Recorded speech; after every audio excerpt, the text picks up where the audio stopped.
Okay, folks, get ready, because we are diving deep into some seriously wild visions today. Wild is an understatement. That's right. We're tackling Ezekiel the prophet, who really knew how to deliver a message. Oh yeah, with a whole lot of drama. You got it.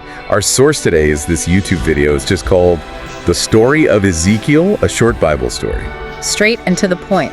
But Ezekiel's life, let me tell you, it was anything but simple. Definitely not. We're talking fiery chariots, wheels within wheels, even valleys full of dry bones coming back to life. It's some seriously intense imagery. So if you thought biblical stories were all about gentle lambs and quiet shepherds, Think again. today we're going to crank up the volume and get a little bit weird. Buckle up. Now, Ezekiel wasn't just throwing out these visions for fun, right? Not at all. This guy was living through some serious stuff. He was right in the middle of the Babylonian exile. Oh man, that was like a time of intense trauma for the Israelites. Everything they knew was gone. Their homeland, their temple. It was a period of immense uncertainty.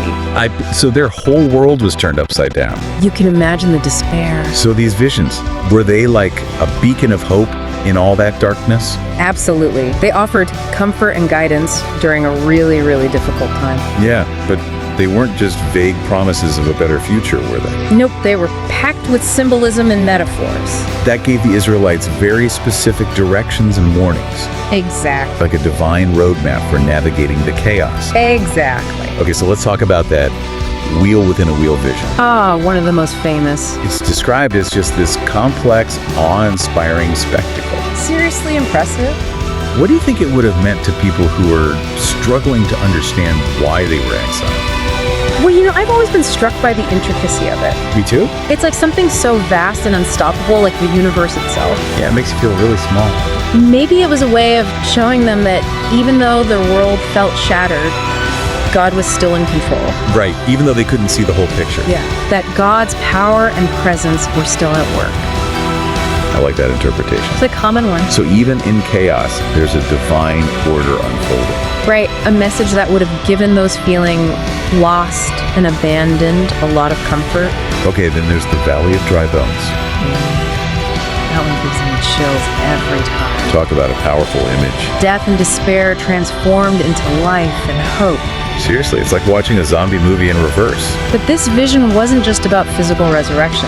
It was about the restoration of the Israelite nation. Exactly. Imagine being in Ezekiel's audience, hearing him describe those bones coming together. Flesh growing. An entire army rising from the dust. That would have been mind-blowing. Totally. It would have given them so much hope. Even though they felt defeated, God could bring their nation back to life.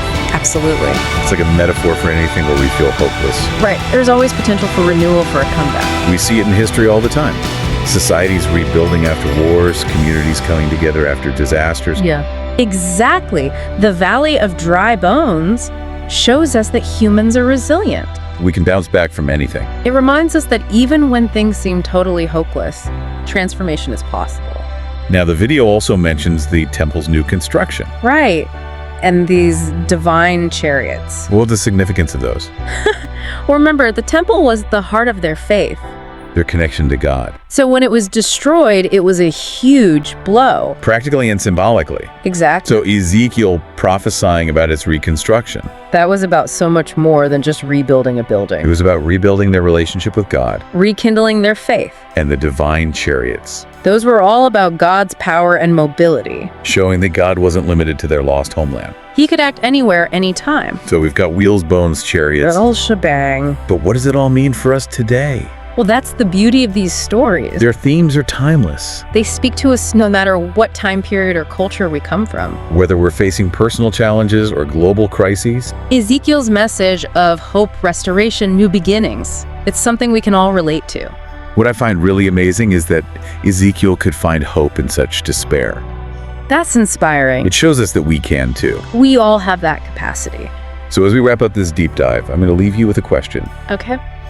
What dry bones in your life or in the world around you are waiting for that breath of new life? Ooh, that's a good one. And how can you be a part of that transformation?